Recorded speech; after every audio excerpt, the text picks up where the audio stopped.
Hello, hello po, magandang morning. Tara, kape tayo. Ayan, nandito na naman ako nagkakape sa paborito kong spot. Ayan. Tuwing umaga po, talagang dito ako nagkakape kasi ano ko na to eh. Kumbaga dito na nawawala yung parang stress, ganon.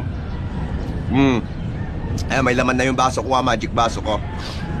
Ayan, tara samahan niyo ako. Huwag po kayong mag-alala, safe na ako dito. Ano?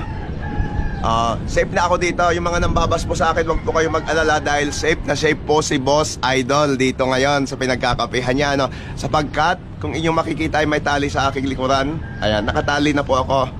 Ayan, hindi malaglag man po ako. Sigurado hindi ako didiretso sa baba. Ayan, ayan, tas nakatali po siya doon. Ano? Ayan, tas nakaano po sa liig ko. Ayan, kumbaga, di ba? Safe na, di ba? Hindi ka didiretso sa baba.